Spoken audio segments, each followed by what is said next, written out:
Well, hey everybody, it's Romania Black, and we are on episode 10 of Dungeon Meshi. So, yeah, last week we met Namari, who was super cool. I'm already sad she's not going with them further into the dungeon, but what can we do? And we made some pumpkin soup, which was fun. And I still have the taste of liver in my mouth, so that's not cool. But anyway, so episode 10, yeah, we are basically like half a day away from the dragon, supposedly. We're getting super close. I don't know if we're gonna get to the dragon this episode or if we're gonna have another adventure. I feel like we maybe have a couple of episodes. I don't know if this was a split core series or not. I don't know if it was, because I don't know if they just did the whole 24 episodes in a row, how that worked. When I was seeing like previews and stuff coming out on Netflix, it seemed like all 24 episodes just came out all at once. Like it's gonna be the same OP, same ED, the all 24 episodes, which is fine. That kind of harkens back to some older school anime. But I feel like you would have maybe the halfway point, but I don't know. Because it could be something like I watched Frieren Beyond Journey's End and other series where you think you're going to get to a point, but then you get sidetracked by something else. So in my mind, I don't think we're getting the dragon today, but I think that maybe by episode 12 or 13 we might. So we'll just see what we get. But in any case, I do have a couple comments before we start. From Pancake, back with episode 7, Pancake says, the mangaka truly did research a lot. Lios cannot eat the giant squid since they are full of ammonia. Oh, they keep ammonia in the muscular tissue to enhance their buoyancy. Real life people tried to eat them, therefore, before, but it's not good. Oh, well, that's really good to know. So yeah, the ammonia, which honestly, I grew up around in barns with like lots of pigs and stuff in them, and like their feces gave off a lot of ammonia. Ammonia is such a nasty smell. We had to like constantly have like fans going and ventilation and everything, and get the pigs out and have them back in. Like, yeah. So yeah, ammonia is gross, and that's interesting to know. So good to know. Then Anime Annie's comment was really funny. They pointed out, definitely with you in episode 7 on wanting to see Lios with a beard. It doesn't need to be a Senshi level of beard. It may be just a little light shadow of stubble, you know. With a beard and a bit of longer hair, he could have some daddy energy. Until he opens his mouth fanboying about dungeon monsters. No, here's the thing. This is the thing. They can't give Lios stubble hair or facial hair. It's too much power. He cannot have daddy energy and fanboying over monster energy. It's too much power. It's too much. We have to sacrifice. You either get the daddy energy with the facial hair or you stick with the monsters. And the monster loving is more plot relevant, so that's what we're going with. But I honestly, Lios, I'm a sucker for a blonde, and Lios fits the bill quite well. So but yeah, those comments were really good. I've been reading a lot of people's comments, so just keep them coming. I'm excited to read them, and my mods are doing a great job of checking those for me. So real quick before we start, though, I want to give a massive shout out not only to people on YouTube that like and subscribe to the channel and the videos to keep up with all the Dungeon Meshi content and other shows I'm watching on the channel, but also to thank all of you on Patreon for being super supportive and kind. All of the money I get from my channel comes from Patreon. I'm not sponsored by YouTube or anything like that, so you all help fund this channel. So the philanthropy tier people help fund it especially, so they get a special shout out in my videos. So I want to shout out in this video Alex Cornejo, Anime Annie, to Be Happy, to Bryant Reed, to Dana, to Damage3245, to Danger Zone, to Devorin, to Danny Donmai, to Destiny Marie, as well as Ichu, Eric, Fisho, Ghostly, Turnip, Elfreya, Liam Poles, Lyndon, Matthew Palfinier, Murphew, Nicholas, Nago, as well as Sunspots, Shimoyama, Trails, Translucent Men, Starman AA, and Maroni W. Thank you so much for all of your support and kindness. I greatly appreciate it. All of my love. So yeah, last week was a pretty self-contained episode. It was super intense. The Undine, or the Undine, however you pronounce it, they were super creepy. They were probably one of my favorite antagonistic monsters so far, especially when you find out they're all just like a little bunch of particles together. That was super cool. But at this point, that self-contained episode is over, and now it's like, I guess we press on now that Marcille's got some magic back to the dragon, but are we going to make it to the dragon this episode, or are we not? Tis a question that's yet to be answered. So we're going to find out and start episode 10 of Dungeon Meshi, and we're going to do that here in 3, 2, 1, and let's go. All right.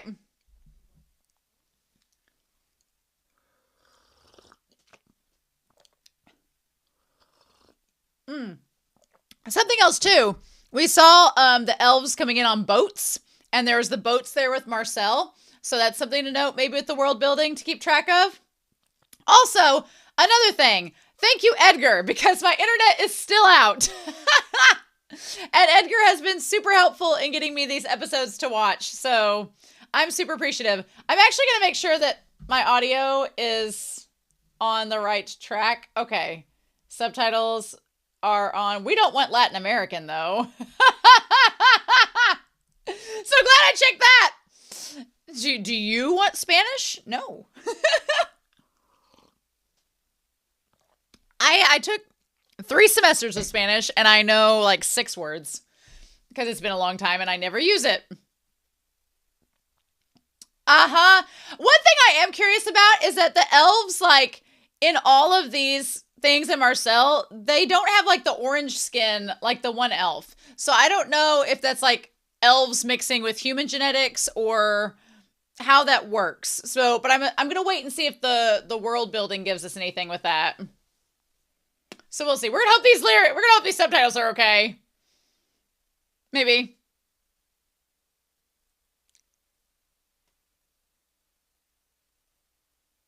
Oh, and the walking on water.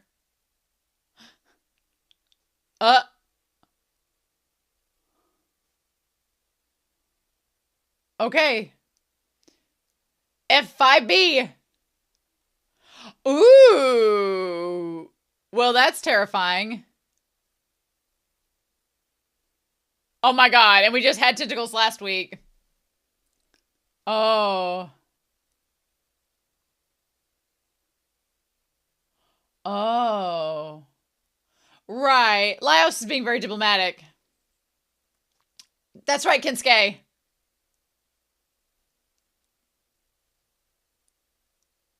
Oh. Oh, good. Look at Chilchuck. Look at Chilchuck looking out for her. Oh. It's like a video game. This is literally like a video game. And he would know from the mimics. Ah! That little gif is adorable. Oh my god. Oh no. Yeah. Did they fly down?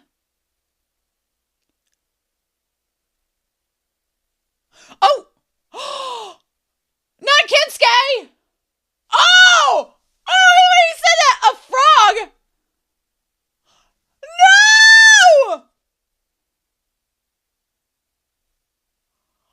Oh my god! She's like, yes, I killed it. Oh my god, no! Ambrosia, no!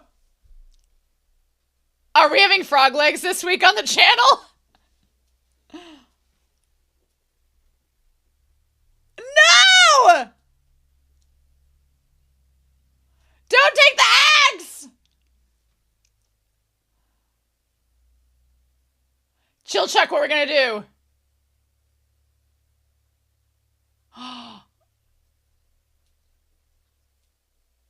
Oh. So.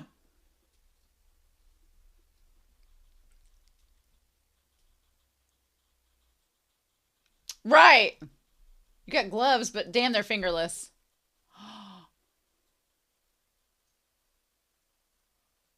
Oh. No! No! No! How do you not know about frogs? Oh my god.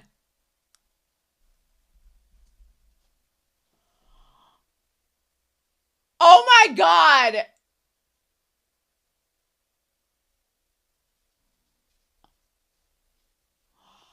I am floored that he was able to do that in time.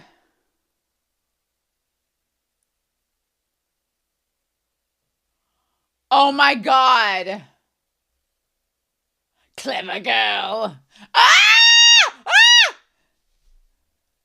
No! No! Oh my god! No! Holy shit!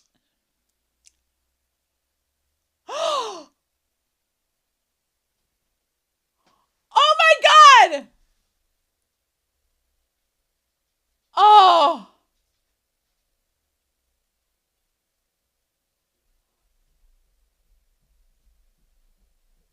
Oh wow. So make a poncho out of it. We're gonna make a poncho out of a frog. Ah! Oh no! She's like, yep, yep. Oh my god, Cinchi, get them guns. Oh my god. She's like, hey, wait a minute. Oh my god, the frogs. The measurements! Was this Project Runway? I can't do a good Tim Gunn impression, so that's not gonna work. And frog suit. They're like Mario in the frog suit.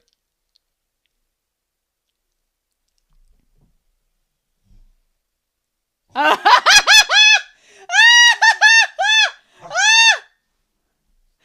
person at a time! Lios is so creepy like that.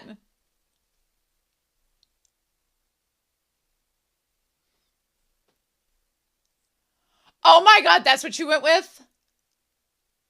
That's what you went with?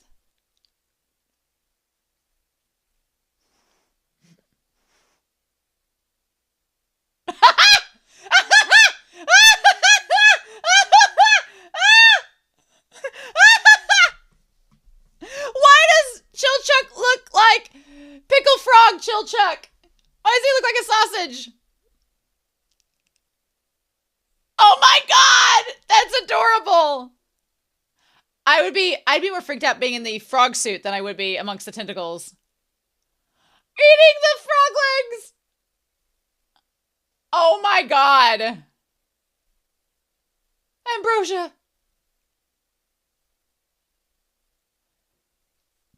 Wow. This is crazy. I mean... Ooh. I love that they just sewed together the scraps to make Chilchucks. I was gonna say, you guys will stick out like sore thumbs.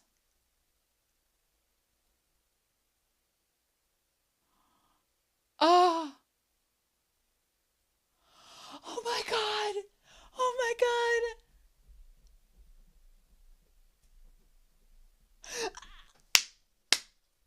Oh my god! That's the funniest visual of the season!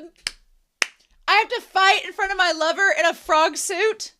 Oh, wow, the painting's so bitchin'. Yes!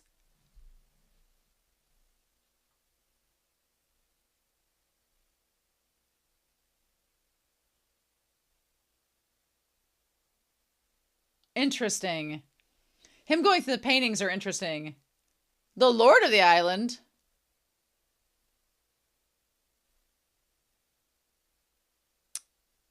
Who be this? Oh.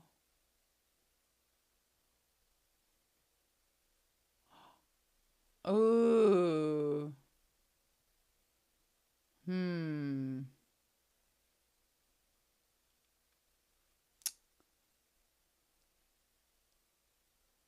Oh, he looks like Draggle, kind of.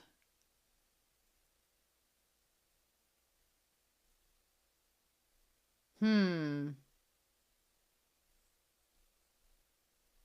Man, we're just trash talking all the species. Wow, just trash talking everybody. Y'all racist?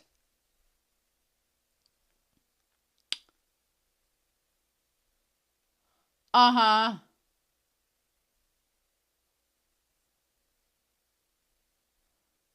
Hmm. Oh, really?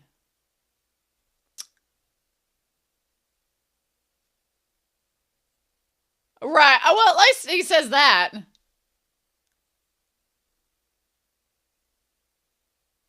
Oh. Ooh. The same author. Are you saying they're an elf? Is it our purple-eyed friend? Ooh, we're going to talk about in the discussion. Theories, theories, theories. Oh. Interesting. Oh. Oh. Ooh.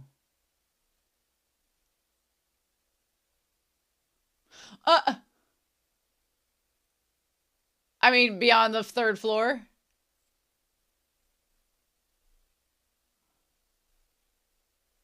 Oh, ho, ho, ho. Ah, we're getting some interesting things. Interesting. Okay. Okay.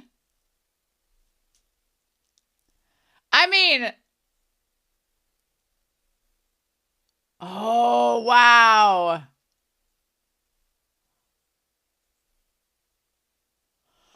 Wow. Oh, this is getting interesting.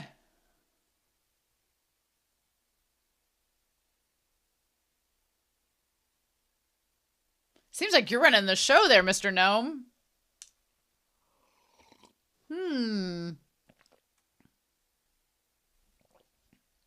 Of course. Oh, ho, ho, ho. Damn. Okay.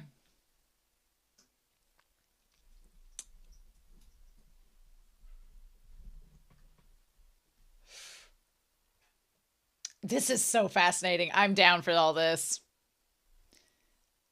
Ooh, give me some political intrigue. Well, you might be surprised. Oh, Namari. Namari. Oh, hello.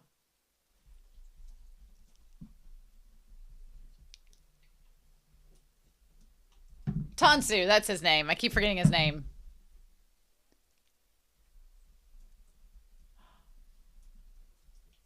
Aw. Aw, a little blush. Oh, will you walk her to the street? Aha! Why'd he have to come along?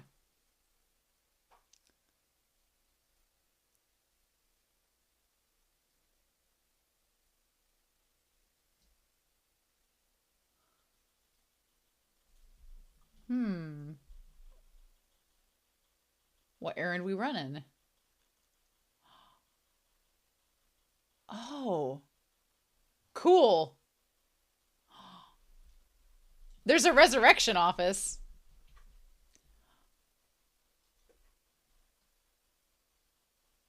Ooh.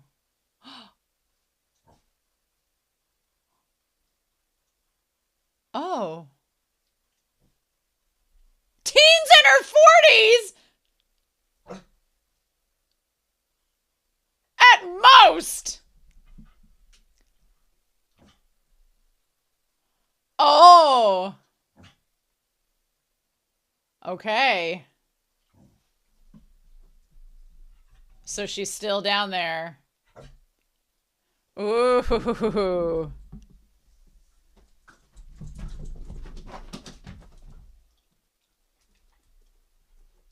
Oh, wow. And there's those lions with the wings.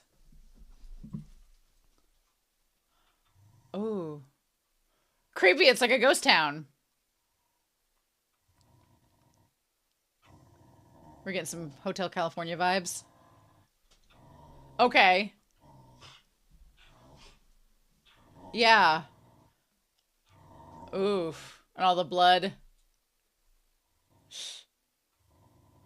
At least the booze and the flour are safe. Bread! Since she's like, yes, bread and booze. He's like, well, we gave them vegetables. What a fair exchange. Oh my god. Uh-oh. Is that from the dragon? Wargs.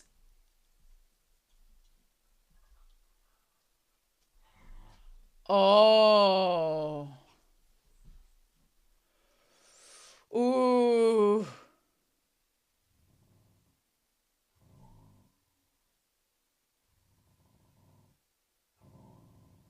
Right.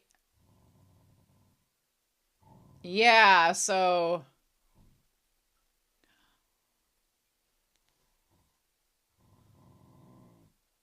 Ooh. Oh. Oh. Yeah, we don't know if she's digested yet. We gotta get her out before she's digested.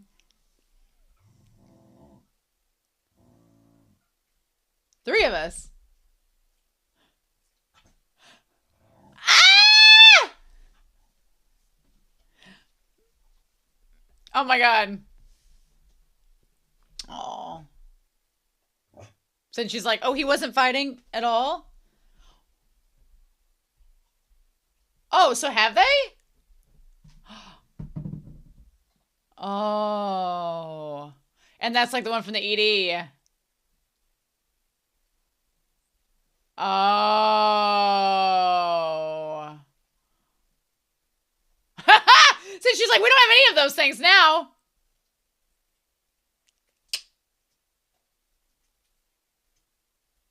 Oh, okay. Well, that changes everything.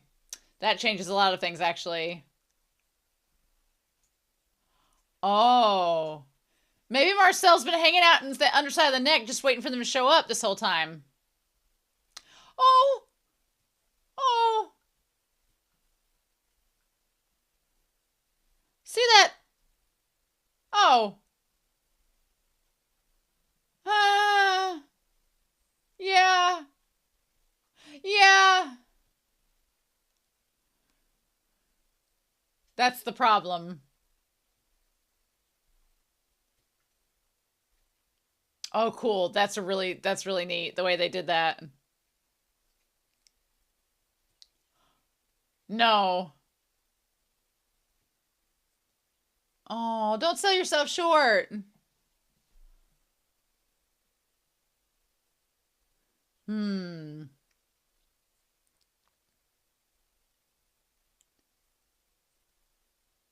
Ooh. Yeah.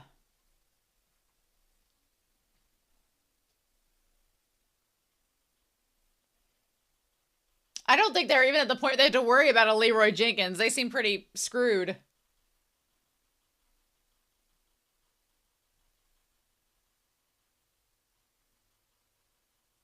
Oh, yeah. Yeah, you could blow up a building and crumble it on top of it. Yeah, and trap it. Yeah. That's smart.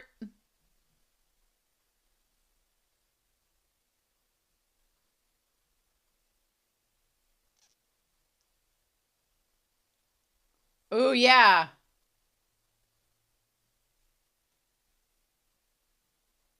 Look good on you, Lios. Look at you making a plan.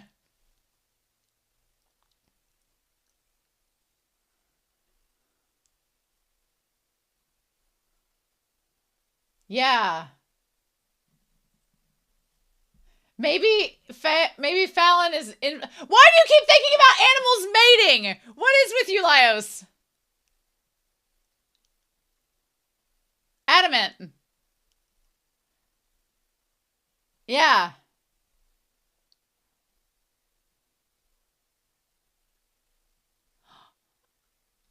Oh. Ah! You use Chilchuck's tools to eat crabs. Stop it. Yes. Oh my god. What if Falin is like influencing the dragon, giving it indigestion because she refuses to be digested? What if that's the case?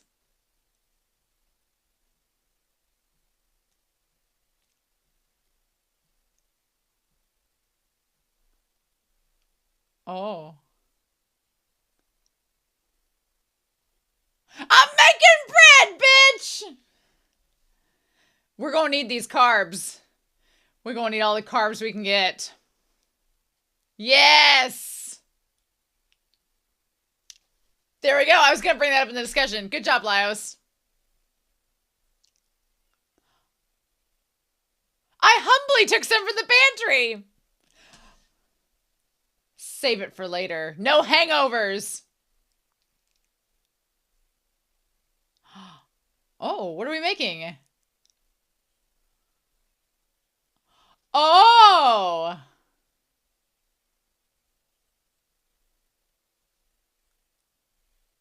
Oh! Heating up oil and deep frying is... Ooh. Ah! What? Cutlets? Cutlets to conquer the dragon?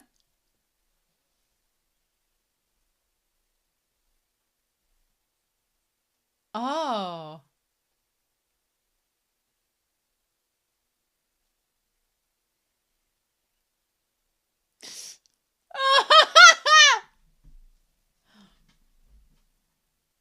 Yeah, since she's already like, we could eat the dragon.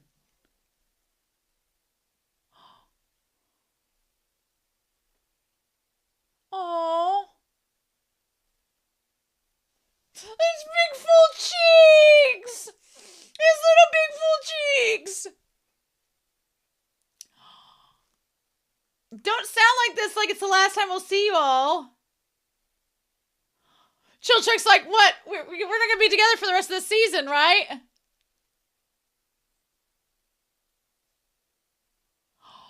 Oh. Quit talking like you're gonna die, Lios. Don't you dare. Poor timing!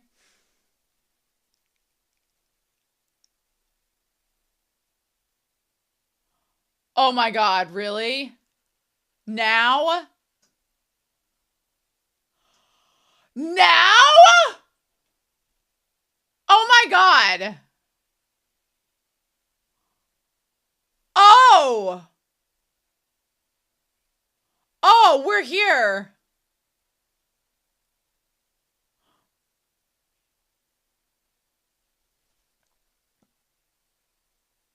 Oh my god. We're doing this next episode. Oh my god. I thought we had more time.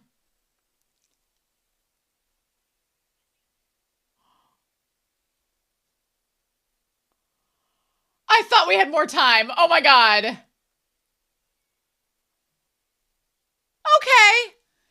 No worries. We're all good. We're all great. We're golden. Oh my god.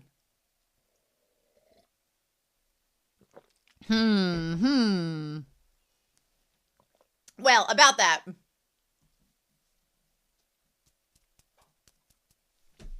Okay. Wow, so we basically built up, like, there was a huge exposition dump in this episode of, like, oh, by the way, here's world building history and things we might want to take into consideration for the rest of the season. And where this story could go to after this dragon incident that we're about to deal with. Okay. All right. Okay. Fair enough. We'll be fine. All right.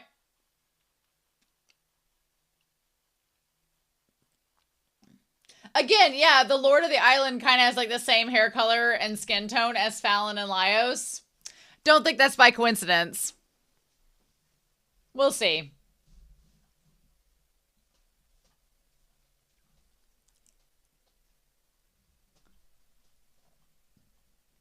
All right. So, yeah, we actually surprisingly have quite a bit to talk about. Well, I didn't think we would be fighting a dragon this fast.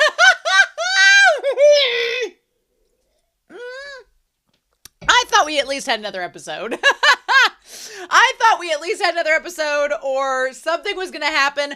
I kept thinking as the episode was winding down, I'm like, something's going to happen that's going to delay them from getting to this dragon. Nope.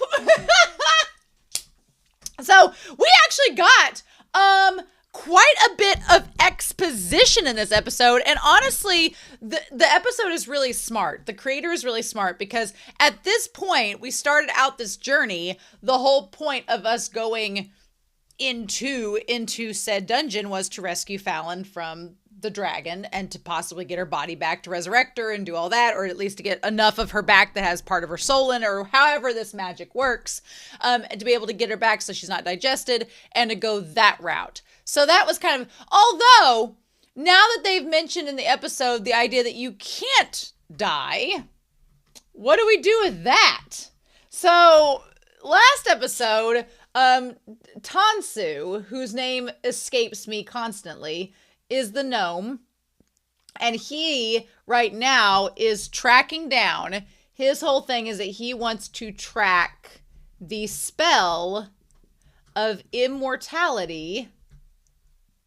The spell of immortality that is basically surrounding the dungeon. So he's trying to find out what this spell is. And so far, we'll go back to that conversation that he has with the Lord of the Island. So far, it seems like one particular elf, that's the theory, is possibly the mage. Is the mage that created the spell.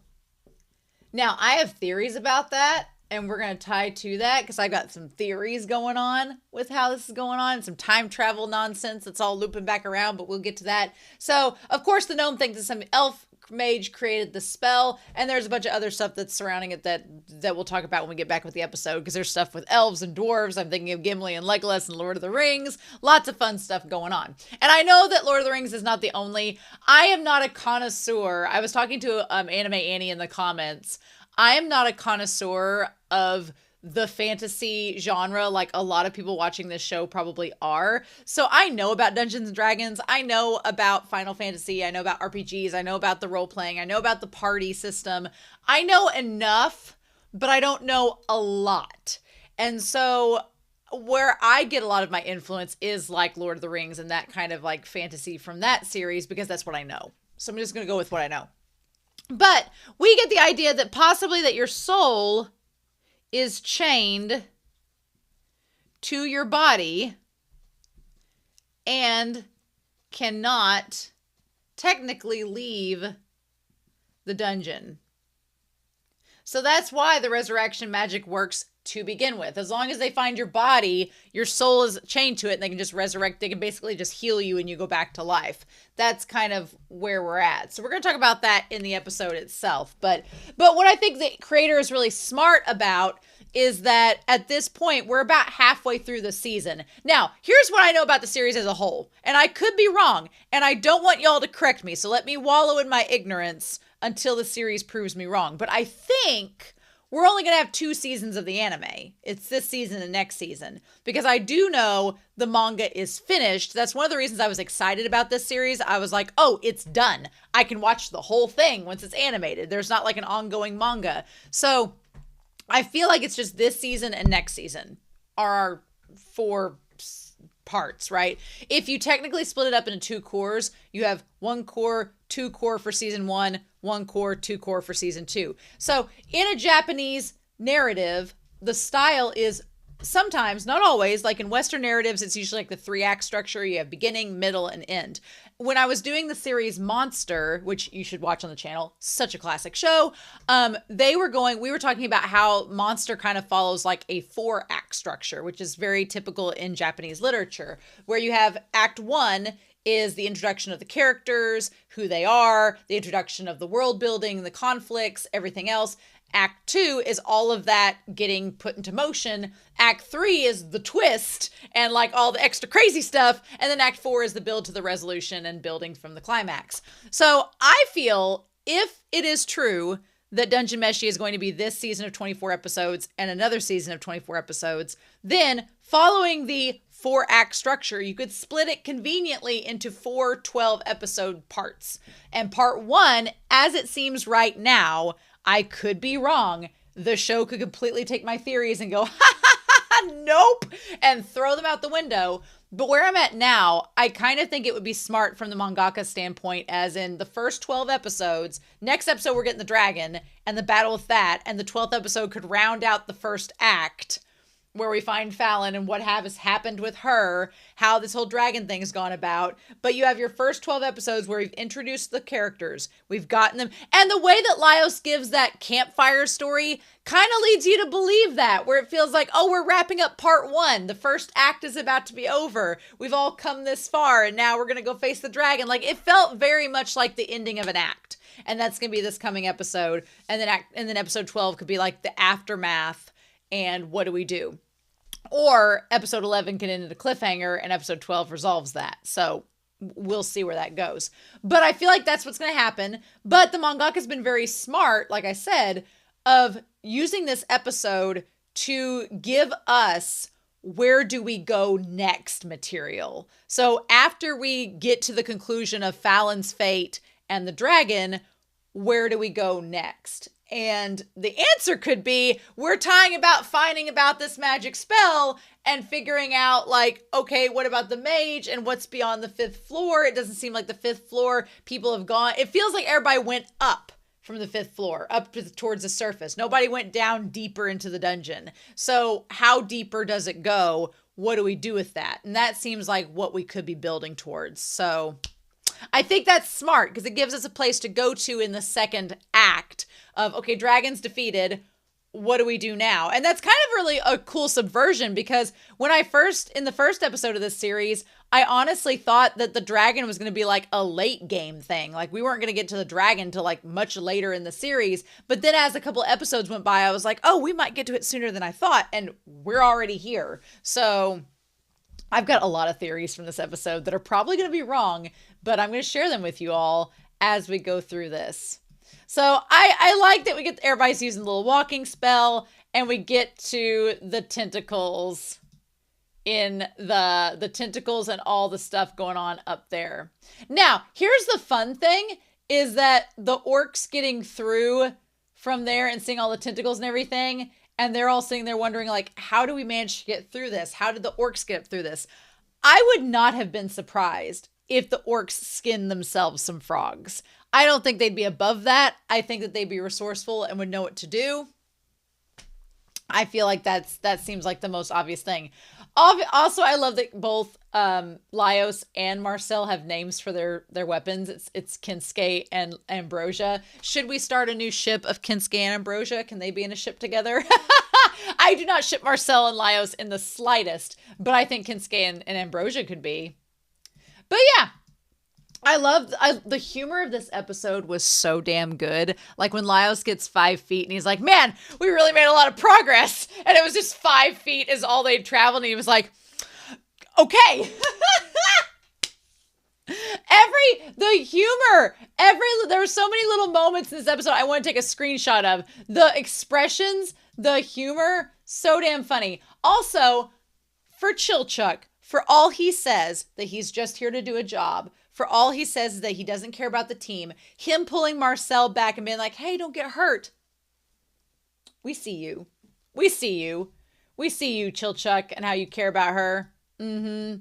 The creatures lurking within the walls. So yeah, so the idea of these tentacles, I like the idea that there's the trap and the tentacles have like squished in between the walls and they're coming out of the crevices. That's such good world building. I love that. Also, this entire level, it felt Mario, it felt Legend of Zelda, it felt like an RPG game, it felt like something from the 90s. I was living for this. I would play a video game where you had to dodge the tentacle traps. I would have loved this. This would have been great. Felt very Sonic the Hedgehog. I'd have played this on Sega in a heartbeat.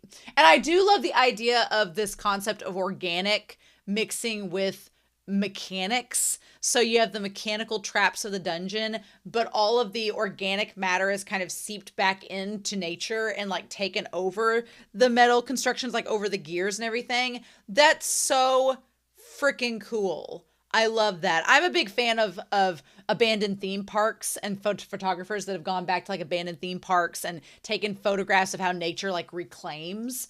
I'm really into that. So this part here was really fun. Also, Chilchuck being so mad they're monsters and I want to see them exterminated next to the mimics. I love his little like he's just stuck in between the walls. Freaking hysterical. Absolutely hilarious. I loved that so much.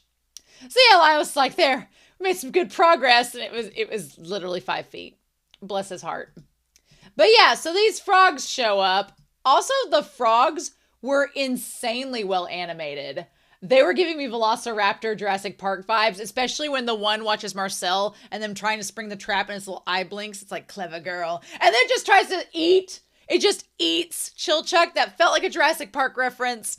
I was living. He just needed the hat and it would have worked. But man, also good on Chilchuck for being resourceful. Like they straight up chopped the head off that one frog. And I was like, oh my God, this series is not afraid to be bloody. But I thought Chilchuck was so smart in making the mitts out of the frog meat, and the fact that his hands are just soaked in, like when they pulled him out in his hands and they weren't swollen but they were solid red, like soaked in blood. Now I'm gonna be honest, would the frog suits freak me out? Not necessarily, but you know what is freaky? Like when I played Mario Brothers as a kid, you had Super Mario Brothers 3 on the Nintendo, like the OG Nintendo, and it showed Mario in the frog suit jumping around, swimming in the ocean. Like 5-year-old Romania, 10-year-old Romania did not think about it morbidly like this, but Mario in that damn frog suit, like the congealed blood sticking to his, like that's some morbid shit right there. That's some like Five Nights at Freddy's shit right there. I was like, oh, ew. But yeah, the frog suit itself, the fact of wearing a skinned frog wouldn't bother me. The fact that it's blood, because not only would it be congealed to your clothing and being disgusting, which Marcelle's got magic. She can clean everybody up. Good for her. But the smell, the texture, the feel, and the smell. If you've ever dissected a frog in science class, which I have, you know that, yeah, you peel that skin off that frog and it peels off, but it's slimy and it's slippery. And the idea of being in that wet, moist bodysuit that also reeks of blood and like slime. I would be like, give me some clothespins, Cincy. I gotta cover my nose so that I can get through that. That would be disgusting. But when you're in a pickle and that's the only option you got, when the tough gets tough, the tough get on frog skins. So the frog suits, though, I just love Chilchuck being resourceful. That damn frog, I'm gonna get a screenshot. Guys, like its eye was like squinted closed, like, bitch, what are you doing? That was amazing. I freaking loved that. That was great. But also good on the trap, skewering the frog and not killing Chilchuck. Good on that. That was real good. So yeah, if you've ever want to know how to skin a deer, it's not too different from the frog. So as far as what we can make out of this episode for food, I do have nochi. I could boil nochi and pasta. Although I'm a big sucker for cutlets, and after seeing that giant frog cutlet, basically, if they were going to make frog legs in this, I would probably try to scour for frog legs. But if you're wanting a substitute for frog legs, it's chicken. It's really chicken. I talked about this in a previous episode, but I've had gator tail before and gator bites, which are like little chopped up pieces of gator. It's chicken. It basically has the same texture, very similar taste. So I feel like you get 2 big chicken breasts and do the same thing and make the cutlets out of those, shave down the bread, get that. So I might do that. We might make cutlets with the wine, do that with some onions. We've had a lot of onions lately. It's good. Y'all can't smell my breath. It's fine. But yeah, we might do some cutlets. I talked about not wanting to boil in the oil. My brother would be like, but you know what? We might do it. We might just do it, y'all. We might have a go at it. Might try it. We'll need to have a nice feast before we fight this dragon, so we can't just not cook. And I don't know, the mochi sounds good, the mochi pasta and all that, because what they talk about, they said I love he's back to the tentacles and cutting them, and Marcille slowly looks back to Cinchi like, you on this bandwagon again? Although the tentacles, I thought they established as kind of like a meat, but then we also talked about it as being an okra, so you could do that. You can make them into the nochi. We might do that. We might make some nochi and the cutlets. We might go crazy with the cooking for this week.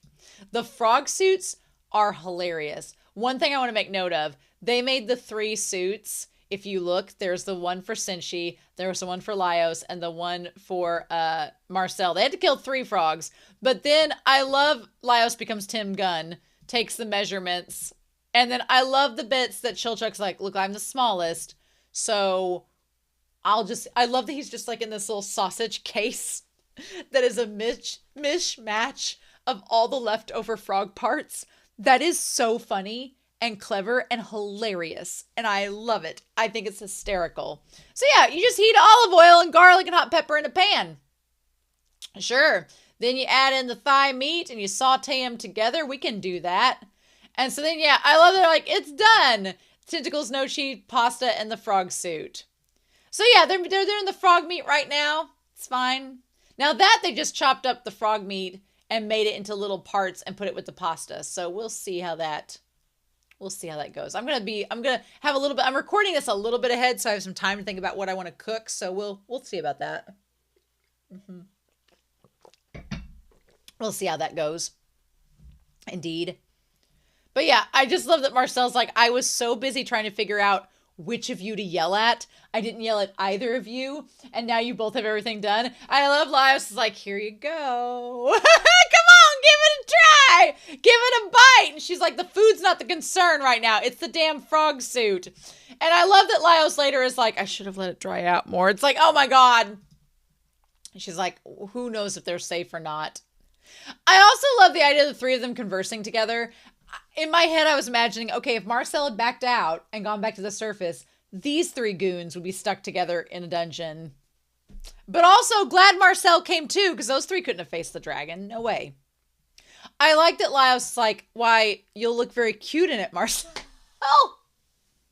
Honestly, I feel like at that point, Marcille was like, wow, this is what you stuck with. This was your grand plan to try to say I'll look good in it. For who? For Falin. So, but I feel like at that point, Marcelle's like, you know what? We got to get through this and go rescue this girl that I like. So fine. She's like, I hate all of you. I'll wear this begrudgingly because I have no choice. How did they get into the frog suit? Because it's stitched together. Did they just crawl in it? Nope. Oh my God. And she's like, fine. I cannot. Also, the fact that Cinchi's beard hair sticks out from the suit is freaking hysterical. And the fact that Chilchuck is basically like a little sausage of all the leftover pieces. I cannot. That is the funniest damn shit I've seen in a long time. I love it. She's like, I hate all of you. This is terrible. This color does look good on me, but no. And your ears contribute to the frog-like silhouette. And she's like, just move. I love it, trying to make her feel better. And she's like, I hate all of you. Let's just go. Although the fact that it is like a sea anemone and you can touch it with the frog suit is actually really, really cool. I love that so much. It's actually great. And then I love that he's like, wow, it doesn't hurt at all. So funny. I want to get Lios with his stupid face. I cannot with him. Yeah, just what a dork. Although this is a pretty genius strategy. I like the world building and the fact that that's how they get through. With Marcille, though, it is very gross and disgusting. The tentacle forest, though, is beautiful. So honestly, at this point, we have established, we're going to talk about this when they have the first 3 floors. The first 3 floors are completely looted and are now being used as basically housing. Housing and gathering areas. We're going to talk about that.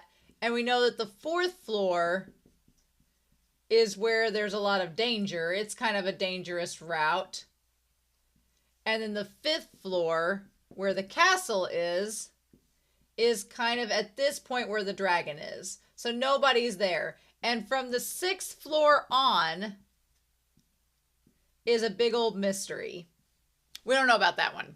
We don't know about that 6th floor. The 5th floor is a mystery enough. But I do love the world building here because it establishes, like, yeah, if you didn't have the know-how, you'd have to, 1, live long enough to figure out that the frogs could be skinned before the frogs kill you or the tentacles kill you or the traps kill you. Step 1, you got to figure that out.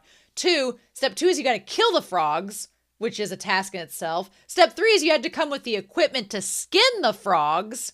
And step 4 is you got to have the skills to not only skin the frogs, but to sew them together into suits to go that distance. And at that point, they've kind of established in the story that most people don't get past step 2. Most people don't realize that they need to skin the frogs, or if they do, they're like, that's a lot of work. I don't want to do that. And they go back up to the top floors and try to loot whatever's left there or just give up. So I love that world building. And I love that Lios and their crew, they're doing this not only to stop a mage and gain immortality or whatever. Their whole mission is to save their friend. They don't care about all that other jazz right now. Sinchi doesn't really have any ulterior motives except for expanding the dungeon. He kind of falls into the stereotype a little bit that the gnome is talking about. Chilchuck's just out for some money, but he has a heart, so he's sticking around. Marcelle's doing it because she wants to bone Falin. And Lios is like, well, she's my sister, so what can we do? But yeah, the whole scene of them eating pasta and nochi as they're walking through the tentacle forest, it had like a Willy Wonka tunnel vibe to it. Ridiculous. So yeah, they find Kinsuke and they find Ambrosia. I also love, okay, Chilchuck just sitting. I just noticed this. Chilchuck, his arms are sewn into the frog suit. So when he sits, he just has to be like this and he can't move his arms and his backpack is strapped around him. He couldn't use his thieving tools if he wanted to. That's freaking hilarious. Oh my gosh. That's so funny. Ridiculous. So yeah, since she's admiring everything and they're like, look, now we can get past and go from here. So we go to that. Awesome. Okay. I'm going to try to. No, don't do it. VLC player, it's quit on me. We're going to try to start it back up. Okay, I found a different way to watch the playback. So they make it to the 5th floor, and it's the castle town. Okay, as we're diving deeper into it. And I guess it was inhabited by the orcs. They said that the orcs had made it down there and inhabited it, and then they were run out by the dragon. So that would suffice to say that there could be people in the floors below the 5th floor and the orcs just hadn't made it there. But that's interesting. It also makes me wonder if the reason why there's so much loot and stuff on floors 4 and above is like as people trying to leave, they just lost it because of the monsters or whatever. There's a lot of the world building that I know we still have left to go. So I'm excited for us to get there for that. But yeah, the fun thing about this episode is just the idea that when they get there down to the final floor, to the 5th floor, not the final one, obviously, but when they get down there, Marcelle's like, oh, wait, you mean to tell me we're going to fight the dragon with these frog suits on? We need to be ready for combat as we move ahead. And then that's when Marcelle's like, oh, she goes to take the frog suit off. And that's when she realized, oh, it's congealed to my clothing. And it's really gross. Can you imagine Cinchi's beard? Can you imagine? And she's like, yeah, it's stuck to my clothes. This is really gross. She's like, how can I let Falin see me like this, trapped in a frog suit? And what's so cute is that Lios, when he sees how dismayed he is, he's like, we didn't have enough time to dry out the skins after all. I was like, oh! Lios is like ultimate lab man. I love him. Lab as in Labrador, but also lab as in mad scientist too.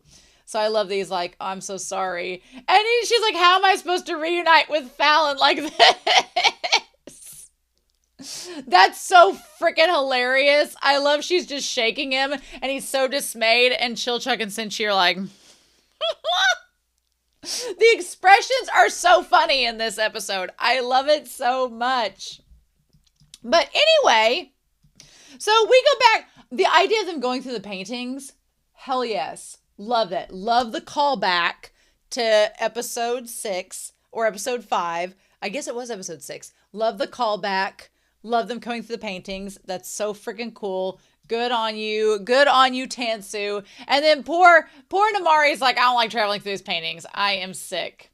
So he goes to the Lord of the Island. The Lord of the Island, who, by the way, has the same colored hair and fair skin as Dragle or whatever his name is, as Daigle and the former royal family.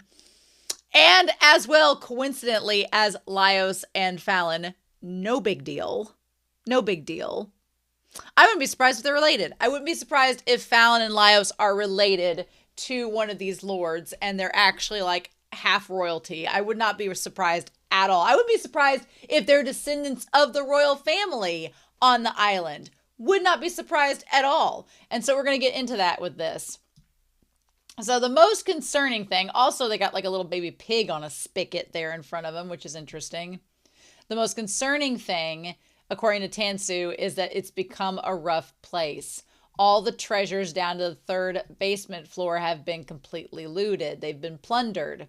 And they're now hangouts for outlaws. Which kind of makes sense, because there's not really anybody ruling the dungeon. The dungeon is kind of like, it's like the open seas for pirates. It's kind of like the dungeon doesn't really have any jurisdiction. There's nobody ruling it. It's just kind of a free-for-all, because it's kind of cursed. And so, of course, outlaws would find it a place of refuge where they could go and do whatever they want. And the orc hordes have started appearing on the upper floors, causing troubles. So there you go. You should consider deploying a troop or offering rewards to deal with them. Now, we'll say there's quite a lot of racism going on at this dinner table. The Lord. So we have the orcs that, as we've established in this ecosystem of the dungeon, we have the orcs who were kind of ran to the dungeon. They were kind of, they were basically ousted there.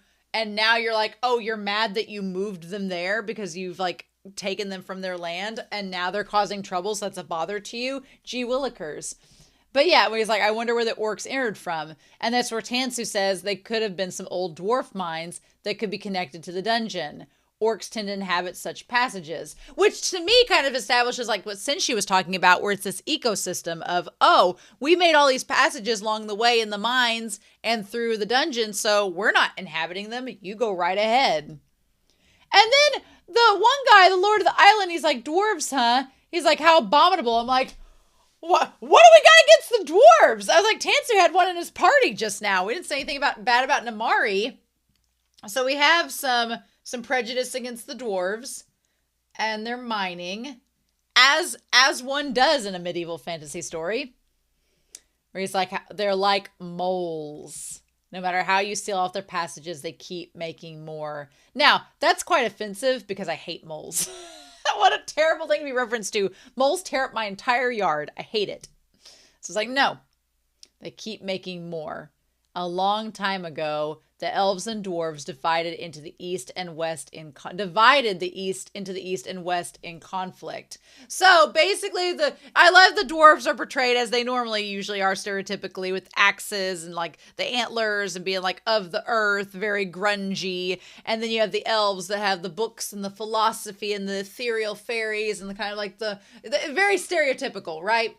Now, also make note, this is coming from the mouth of Tansu, who hates elves, and the mouth of the Lord of the Island, who hates dwarves. So this narrative is coming from the mouths of people that don't like either species or either races. So, yeah, take that for what you will, right?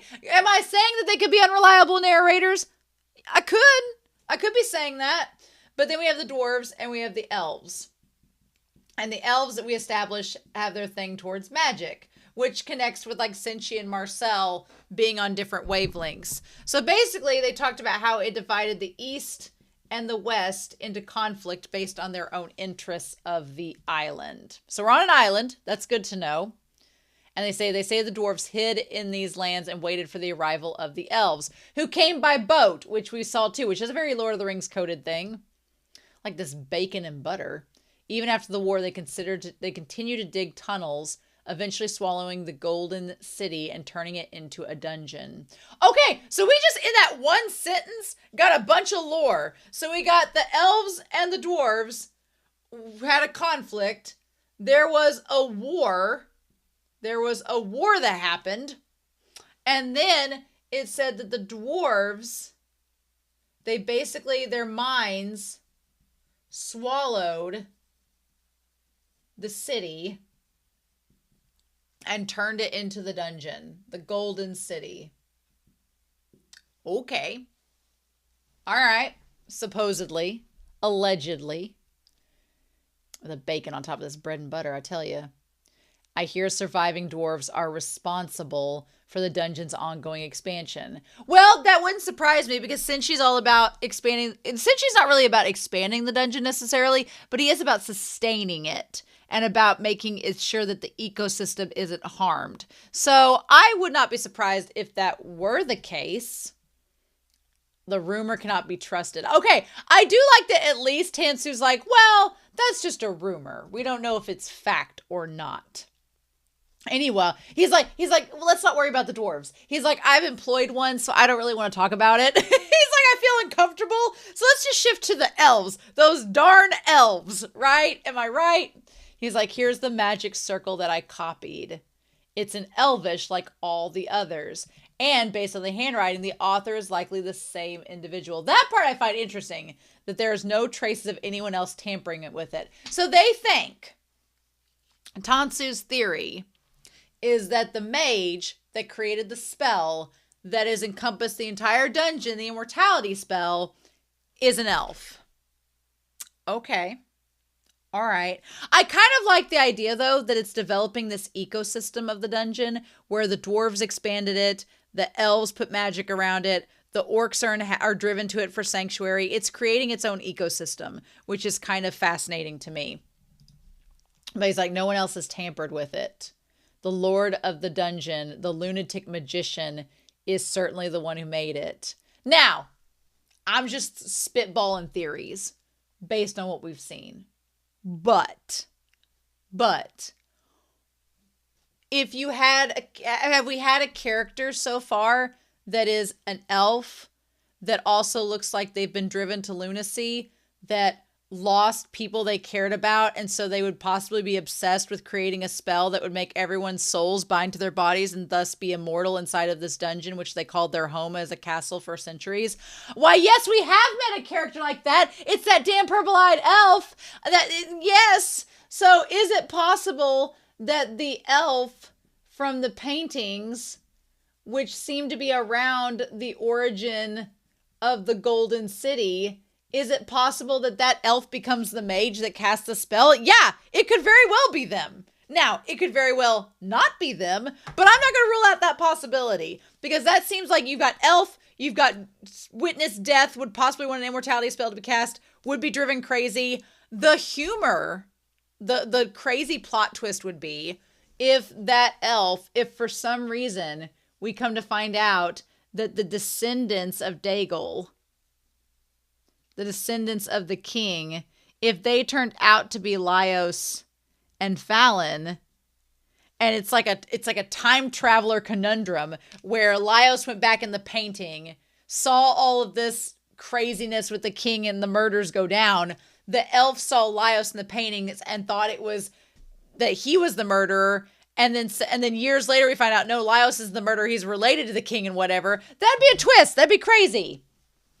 Do I think that could happen? It could very well not. But I'm gonna put that down as my tinfoil hat theory in all of this. Because, yeah, the lunatic magician is clearly the one who made it. And the Lord of the Island's like, so are they an elf? And I can't be certain, but this magic is beyond the capabilities of a tall man or a dwarf. I mean, seems to be, unless it's like all of them working together. So I received a letter from the Western Elves the other day. Okay, so the elves are in the West. And so it says, the dungeon is our heritage. Return it to us. So Marcelle's old brethren, Marcelle's kin, is coming to the island. So the elves want the island. Probably because, like Tansu says, they want the magic. They want the magic spell. They want to see what's up with it. He's like, and of course he's like, what a selfish demand. Those nasty elves. They're the ones who took this land from the dwarves and handed it over to the humans because they didn't know what to do with it. So that's a bit of world building too. So after the elves got the dungeon and everything, they were like, peace out. We're going to leave. You guys can have it. You know what it sounds like? I just started watching the show Schitt's Creek. And it sounds like the elves, like, bought out the island and they're like, we don't know what to do with it. Here, you guys have it. And now they're suddenly like, hey, can we come back? Maybe. But yeah, he's like, ignore them. The land was granted by the king of the elves himself. I can't just do that. So the land was given by the king of the elves to the people, but it was potentially taken from the start from them, from the family that was of the mage, who was possibly an elf himself. There could be a hidden great treasure inside that dungeon still. The elves aren't after the treasure, they're after the spell of immortality. When that mystery's solved, its worth will surpass that of gold. I like that we started out just trying to find the dragon, trying to find Falin, but now this is going to be like Willy Wonka and the damn chocolate dungeon, where it's like, oh, actually, there's a spell of immortality that's connected to the dungeon. And if y'all find it, you could apply it to yourself instead of the dungeon. That's a big thing. Because right now the spell of immortality can't leave the dungeon. So with that being the case, that would make it very tempting for someone to want to get. And so I like these, like, well, do we just copy all these circles? And Tansu's like, look, when there's magic this high involved, there's a blueprint. So at the bottom of the dungeon, where the mage is, there's a big possibility that the mage has the blueprint for this spell. Maybe, possibly, but they're like, we need to get our hands on it. Once the elves, you can give up the dungeon and anything if you please, but once the elves know you possess it, then they'll finally treat you as an equal, or they'll kneel before you to negotiate with you. It feels like the guy that's in charge of the island is like just basically doing whatever Tansu asks him. Like Tansu's actually the one kind of calling the shots here. He just has to appease to this guy because he's an authority figure. But yeah, he's like, as long as you can find this spell, you'll have the elves doing whatever you want them to do. And he's like, well, where can we find this blueprint? And he's like, well, that's simple. It's in the possession of the Lord of the Dungeon. In other words, and here's kind of the roundabout way that we got to it. It basically, he says, so in other words, you want me to keep backing your explorers. So the Lord of the Island, which granted, as far as Lords of the Island go, he surprisingly this is pretty modest compared to what I was expecting. I mean, it's nice. The house is nice, but it's very modest compared to what I was thinking of the Lord of the Island, right? Which kind of gives a little insight into the reality of like the budget and everything else they're dealing with. But basically, I like that Tansu goes on this whole thing with exposition to get down to the fact of please keep funding my people that are coming with me. And he's like, okay, I guess I'll do that. And he's like, also don't bargain down the prices for hunting monsters and loot and the loot from the dungeon. Don't hoard your wealth and provide even more support. And he's like, fine. Tancer's pretty much calling the shots, being like, this is what you need to do. And he's like, well, I guess that makes sense. I'll offer rewards for the Elves, but what do I say to the Elves? And he's like, I'll help you buy some time. And then he's like, Lios was it? He was skilled, but how far can that party advance? I love how he views all of them. Like the dwarf, like Cinchi has like a crazed look in his eye. Marcille looks deranged. And then Lios, he looks absolutely normal. And then Chilchuck looks, just like whatever. So, okay, Namari and said twin. What? Was that a thing? Yeah. She shows up. It's like, oh, my axe. Where's my axe? I was like, is this Kiki? Does Namari want to Kiki with Kiki? Because I'm all here for it. Also, Namari, I just got done watching Arcane, and Namari and Vi would be very comparable. But yeah, more than I expected. So they said there might be a break, but then Tansu wanted your help again. So meanwhile, Namari goes to check and see if Falin's body has been brought back. Apparently, you just bring the bodies back to this area where they can get resurrected. You can go find a person. That's convenient. I guess that's where the corpse people...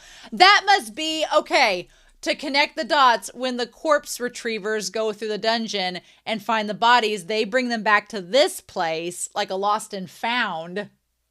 And that's where people can go to get them resurrected. That's kind of interesting. Also, this guy being blonde too, are all the people on this island that are tall men, are they all like inbreds from like the family, the royal family? Are they all descendants of the royal family? That would be hilarious too if they were all like inbred descendants. Lios, you and Copper need to get together for other reasons. Falin, you and Marcille need to get together for other reasons. But oh my God, that's hilarious. So yes, that gives Namari. I also love that the guy kind of like chides Namari being like between her teens and 40s.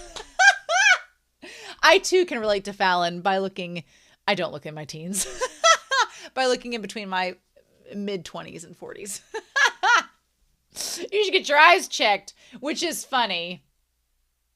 Which is kind of funny because dwarves are compared to moles and moles have terrible eyesight. So that's kind of like an inside joke. That's actually funny. And she's like, look, I don't see race. The twins are back there like, what? Well, granted, the twins are there. So maybe I'm going to stop with my theories. So outside the Golden Castle lies the castle town. So we're not to the castle yet. This is the outer rim. This floor is the outer rim of the castle town. So that's good. The streets have been expanded and warped by magic, and they show traces of a time when they bustled with activity. So I like this idea that over time, magic has warped the area, and so it's kind of like made things look different than they used to. That's really cool. Also, these lions... Again, one reason I feel that Falin and Lios are connected to the royal family is because this entire castle and all of the infrastructure has all of these lions with wings. And in the white space where Falin her soul resides, I'm assuming in the OP, we also see the lion with golden wings. So that makes me think that Lios and Falin are connected to the royal family. I could be wrong, but I'm going to go with it. Plus, Marcille deserves a queen. But you can hear whispers, and this part was really creepy, like the ghost town of hearing sensations and whispers of people still around. I love that they're like, thank God we got flour and booze. But yeah, like the dead animals and everything burnt to a crisp from the dragon. Again, the smell of this place would be pretty gross. But you know what? Since she's like, I just want to make bread. He's like, we all need carbs if we're going to fight this dragon. And right now, this dragon looks pretty inevitable. So yeah, the dragon passed through here. Here's my situation. This is my thing. We know the dragon is restless. The dragon is not doing what it normally does. It's restless. I feel the dragon is having some indigestion because of Falin. Like, Falin, maybe Falin is still alive, and maybe she's like stuck in the belly of the beast and she's using magic to stop herself from being digested, and it's causing the dragon a lot of irregularity and some bowel, so basically some IBS is happening with the dragon because of Falin being stuck in there. My thing is, if Falin's soul can't leave her body, then does she become part of the dragon? If her soul can't leave her body and she can't be digested by... Because, I mean, it's one thing. Like, if somebody's head gets lopped off, like, or, for example, Namari gets shot in the head, like she did in the last episode, then that would be cause of, oh, we found a body, she got shot in the head, we'll resurrect her. Easy peasy. But if you get eaten and you can't... be digested, what happens? Does your body like fuse with the dragons? Does it become part of it? Is that what's causing the dragon distress? I don't know. We have to see.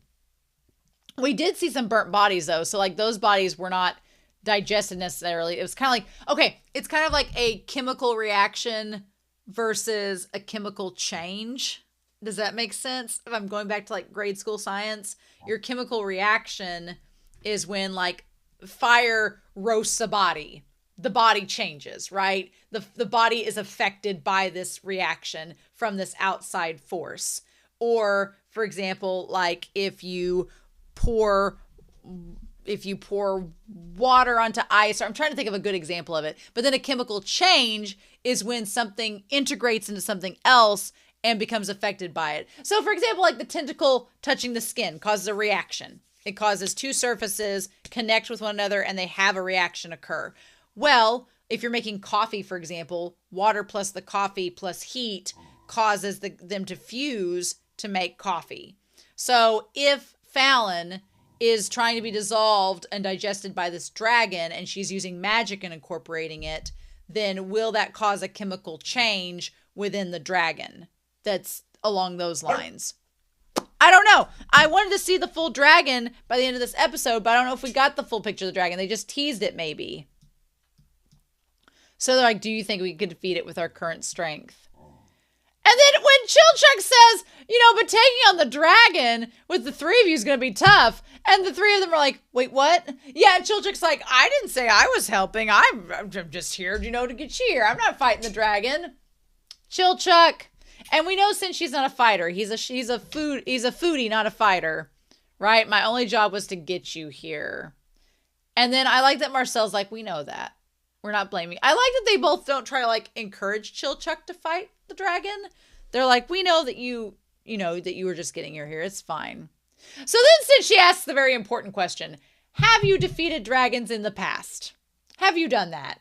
And Lios is like, oh, well, it just depended on the circumstance and the type of dragon, but Falin would cast a spell to prevent against fire and harm. Also, for the record, Lios and Falin look amazing in that sequence. The way that Lios's hair lifts up, I was like, ooh, okay. Like, they look great. And of course, Senshu is like, or whatever his name is, Soru is like looking at her, and Marcelle's like, I want to be the one cast with magic. They would protect, Falin would cast a spell to protect against fire. And then Namari and Shuro, there we go, Shuro and Marcille would slow it down. So Lios and the three of them, and Marcille would weaken it with explosive spells. Now, Marcille makes a point of saying that magic cannot affect a dragon. It can't kill it, which is good world building, but you can use it to slow it down, to weaken it with the explosions. And then Shuro would strike the killing blow when the opportunity arose. Also, I like that Falin's back there watching over Namari. That's really cute.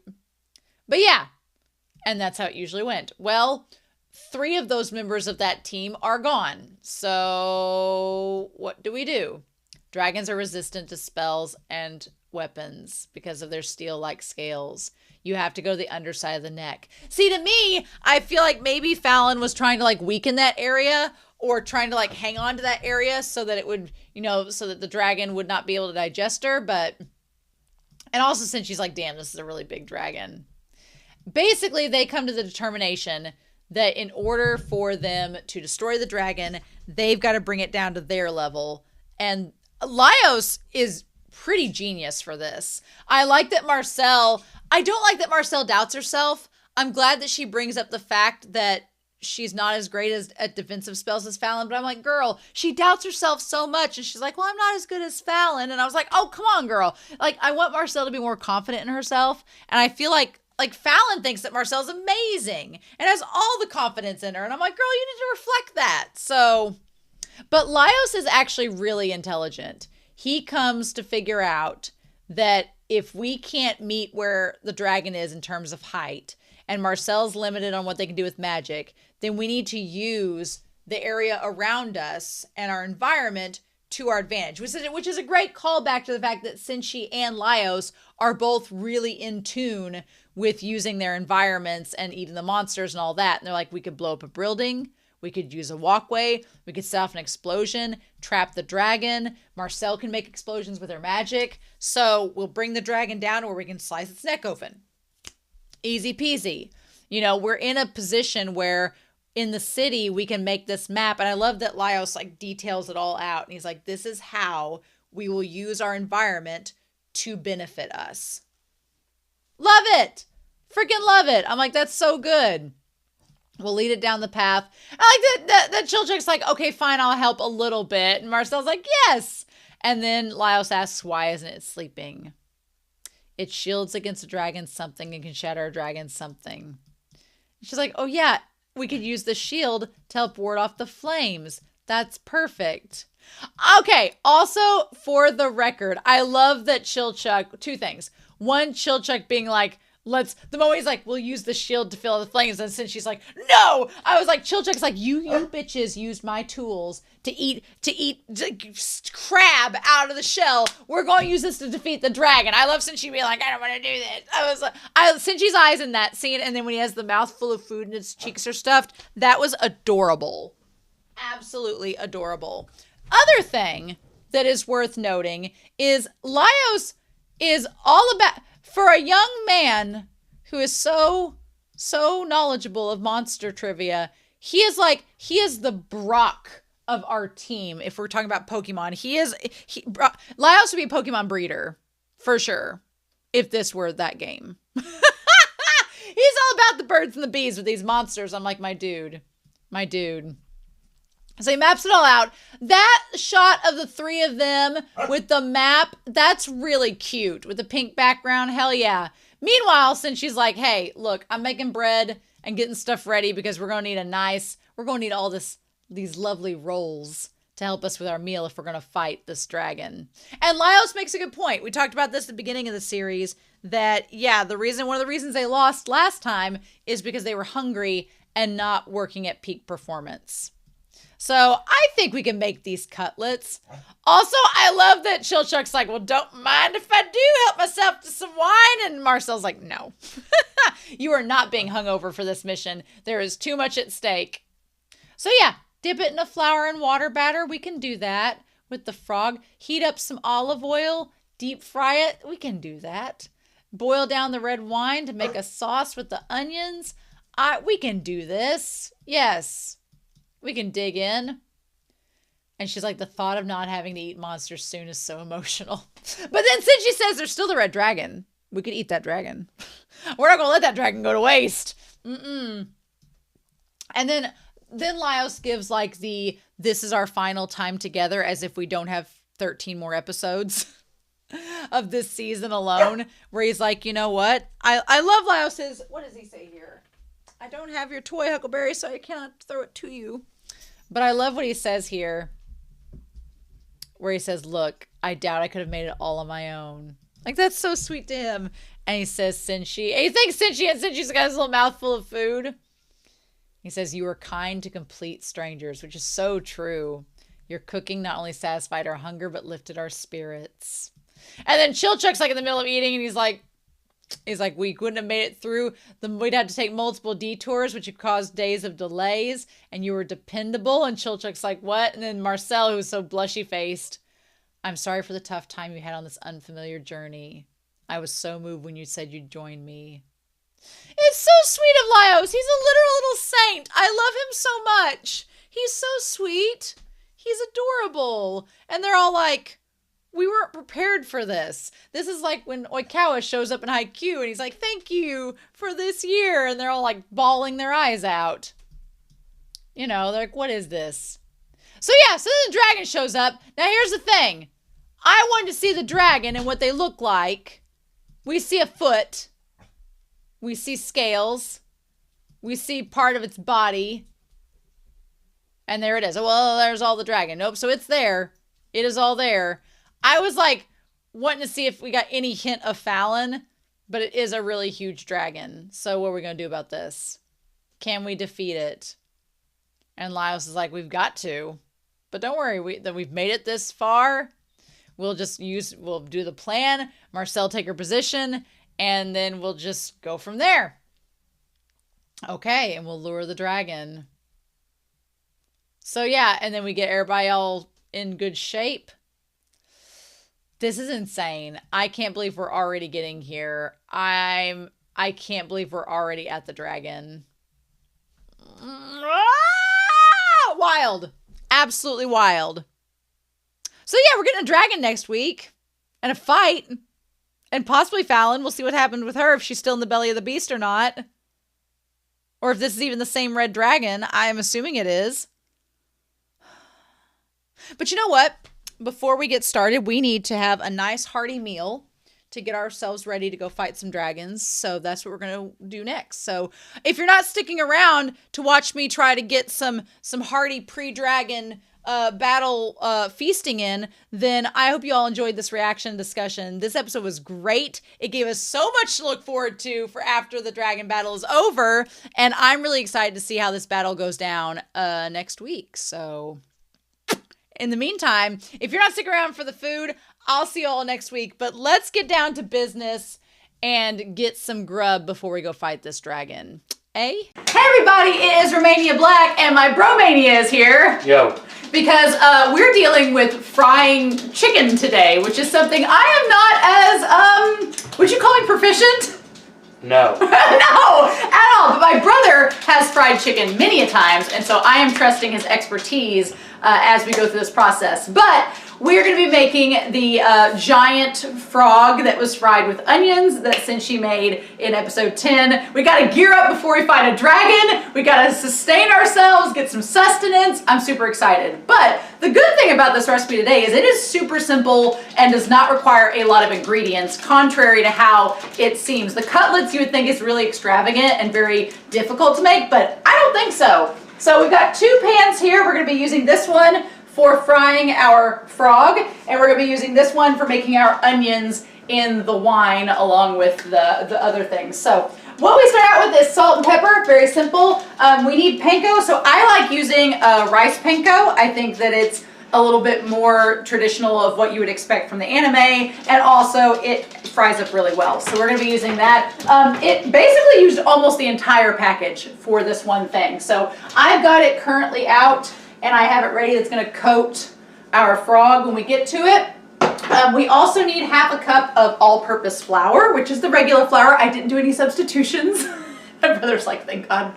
But we're using all-purpose flour, and this is going to be added with half a cup of water to create the batter that we're going to be using to put and coat our frog, which we'll talk about here in a second, and use it for that. I went and got cooking oil. They do have regular olive oil, but I specifically wanted cooking olive oil because it says that it is more suitable for high temperatures, which we'll have to get in order to fry the frog itself. So that's why I got this, but we'll also be using it when we do our onions as well, which is pretty exciting. Hopefully this means it won't burn things, essentially. So we'll have half a cup of water, and then as far as our frog goes, obviously I can't find a bunch of giant frog, so instead, what does frog taste like? Chicken. So we got 2 pounds of chicken breast here that we're going to be able to coat and fry up to serve as our cutlets today, which is really super exciting. Now, for the actual onions, they recommended that we use soy sauce. So I have low sodium Kikkoman because Kikkoman's like the brand here in the US. So we got some low sodium soy sauce. And then it did not want chicken broth. It wanted chicken stock. So if you go to the grocery store, there is a difference. I don't like really salty things. So I got unsalted chicken stock because there's going to be enough salt in the soy sauce and everything else. So we got unsalted chicken stock that we're going to be using. And then as far as the wines go that they decided to use, they recommended using a dry red or a dry white wine. They said if you use sweet wines, which I personally, I don't drink a lot of wine. If I do, I like it sweet, but they said it can create a chalky aftertaste, which I was like, that sounds awful. So they recommended a dry red or a dry white wine to use. Since the episode itself uses a red wine, I decided to go with, they said the two best options were probably Merlot or Pinot Noir. I chose Pinot Noir. This is like $7 at the grocery store. It's just a cheap, we're not gonna use a whole lot of it, but it's gonna give the onion that color, and it's also gonna mix with the chicken stock and the soy sauce and make like a little sauce. And basically we're going to be, there's not gonna be a lot of alcohol in this. It's gonna basically evaporate when we cook it. So it's just there for flavor. And then as far as the onion goes, I've been using sweet onions on the channel, but the recipe called specifically for a lovely, gorgeous red onion, as you can see here, which is very beautiful. I've peeled the outer layer off of it. I've cut the ends off. We're gonna basically be using our apple core method to make the slices. It said it wanted like 1/2 inch to 1 inch thick slices. We're gonna use that on this. Will say, when you cut this onion, when I cut the sweet onion, I did not have tears in my eyes. When I cut this sucker, it was like getting a little moist up there. So I was like, okay. But we're going to be using that for our slices to go under the cutlet. So the recipe itself, I actually got from a YouTuber. Her name is Nadine Estero. She does different recipes from anime on YouTube, and she's been doing the Dungeon Meshi series, I assume. But she had this as a short on YouTube, which I was like, okay, but included the full recipe in the short, which I thought was super, super helpful. Because I know there were TikToks online that had the recipe, but they did not include the actual steps and instructions and ingredients. And so this one actually included that. So thank you, Nadine Estero. I will include a link to your short down in the description of the full menu, as well as the description of the video, so people can go find your recipe and make it for themselves. But I'm super excited. I'm super hungry. It's noon. I haven't ate since like 6 a.m. My brother's like, I just woke up, ready to go. I think we're ready to make some chicken. You think so, Sue? Yeah. All right, well, let's get down to it. I'm gonna get some water made and clear off some of this stuff, and then we're gonna get down to cooking some chicken. Let's go! Okay, so the first thing we're gonna do, I've been doing a lot of prep. It took the entire thing of olive oil, plus all of the canola and vegetable oil that I had in my cabinet to get to that. So lesson learned, that bottle was not enough to reach 2 inches thick for our frying. So I should have gone a little more industrial, but lessons have been learned. She should have been more like America. Get all the oil. Right? But lesson learned, we have it. And I had a little bit of canola oil left over that we're actually going to use canola oil for frying our onions. I did have my brother look up, and you can not only mix canola and vegetable oil with the olive oil, but you can also use it in place of it. So if you get in a pinch and you can't find olive oil, or you don't want to spend the money on olive oil, then you can use some other oils as well. But we're going to start out putting some of this, it is 1/2 cup, or basically not 1/2 cup, but 2 tablespoons of oil in our pan for our onions. So we're going to start out with that. And then the next thing we're going to do is I'm going to take our onion, and we're going to use the same method that we did before, where we're going to try to get down in there, see if you can get all of Is that doing all this? Maybe this will work. Will it? Oh yeah! Look at that! Look at that sucker! Get on in there and make them strips. Yes. Oh, and it even took the core out, all nice and dainty. Perfect. That actually worked out. That's a beautiful, beautiful strip of onion right there. That's going to work out. So if you have an apple core, that'll work. That'll work wonders. So next thing I'm going to have on our thing here is my recipes right here. The next thing we are going to do, well, we're going to work on the onions while that's getting as hot as it can be. It says the oil needs to be between 335 and 345. So it needs to be pretty hot to cook I'm also trying to wear sleeves because I know this oil is going to pop and it's going to hurt like a mother trucker. So, but hopefully it won't be that bad. But we're going to start with our onions. So on medium heat, you cook the olive oil and the onions. So move that around there, coat your pan a little bit. It's on medium heat right now, so on a 6. And we're going to get our onions, which said that should be cut into a 1/2 inch thickness of onion sliced. So that's pretty much, that's about 1/2 inch. That's not bad. So we're gonna be putting those in there. Ooh, they're starting to sizzle already, like instantly sizzling. Oh, ho, ho, ho, ho, ho. This is exciting. I love that we're already getting the sizzle. So we're gonna put these onions in here, and we're gonna let that happen first. I put my dogs outside because I knew I was gonna drop an onion, and we were gonna have to pick that up so they didn't get a hold of it. But we're gonna let all of our onions get in here, and you can kind of peel them out into little petals, and the little petals come in there, and do that. There. I'm trying to think of what Cincy would have used as an oil substitute, but I guess he could have used the lard or the fat from the kelpie or from the frog, right? Yeah. Also, I just watched episode 10 where they skin the frogs for the frog suit rosa. Terrifying. Makes you wonder how they made the Mario frog suit. I said that in the reaction to the discussion. Yes, I said the whole frog suit thing. It made it a lot more morbid. I was doing okay until Marcille started like talking about the blood coagulating on the inside of the suit. I was like, ugh. And then poor Lios is like, I'm so sorry. So yeah, we're gonna put these in here. It says to put them in and cook them until about 8 minutes until they've softened, and coat them around with it, which is super exciting, and let them start to brown and soften over the heat. So I'm gonna let them kind of soak up like that. And we're gonna do that for a couple minutes, and then we'll come back and see where we're at. I'm not gonna lie, I'm actually pretty proud of these onions. We've kept the heat on a medium. We've been stirring them around for about 8 minutes occasionally, and they're starting to caramelize. I feel this is going decent. We'll see how that goes. But the next step is they want for 5 minutes for you to add the red wine, which I have measured out 1/2 cup, my little R2D2 thing here, and they want you to add this to that. Ooh, and let it bubble. It is bubbling. We are bubbling. And it says to stir in the red wine and let it cook for 5 minutes or until it bubbles down. Okay, so until the bubbles die down. And you can see there is some bubbly action going on in there right now. So it says until the bubbles die down, which is going to help make the sauce.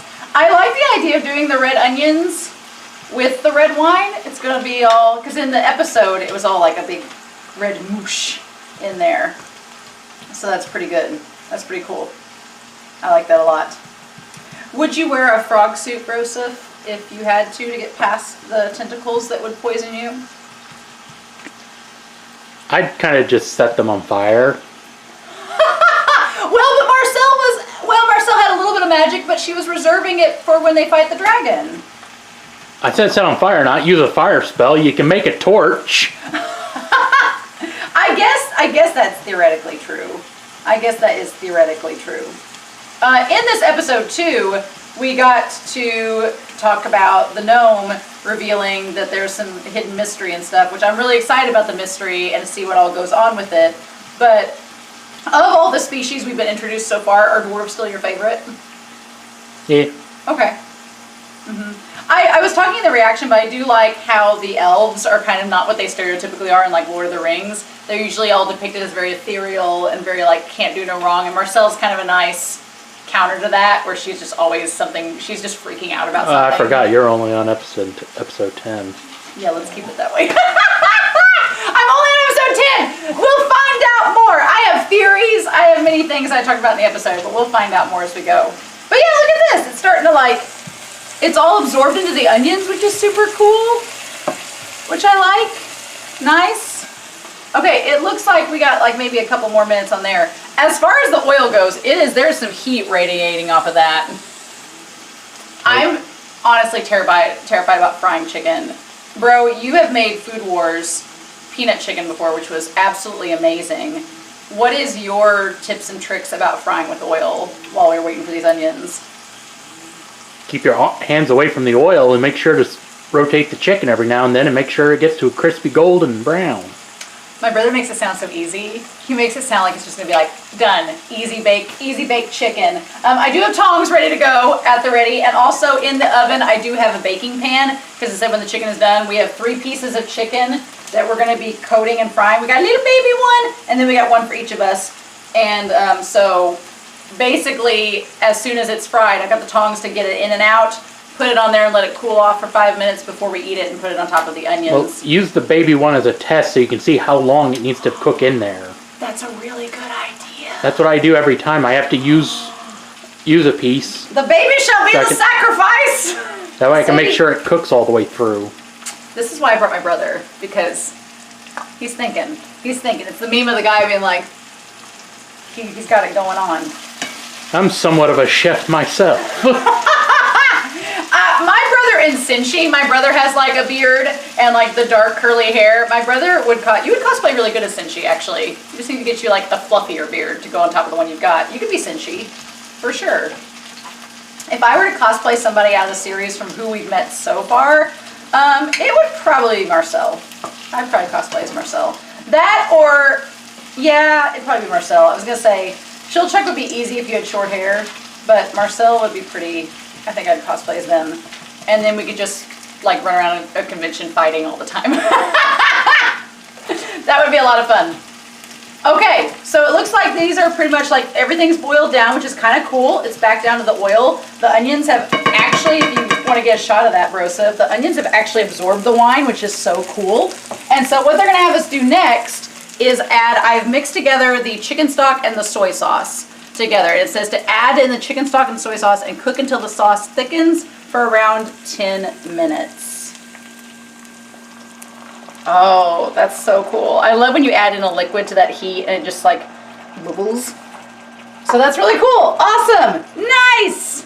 So I want to say it says add the chicken stock and soy sauce and cook until the sauce thickens for around 10 minutes. It doesn't say to reduce the heat. So I'm thinking we're just leaving the heat there and then it will slowly just thicken around the onions.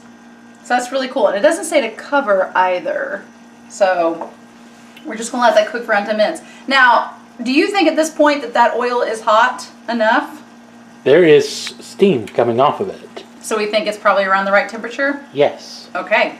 So what we're going to do now is take our, we've got our breadcrumbs for our lovely chicken. If you want to double check, take a pinch of that flour right there.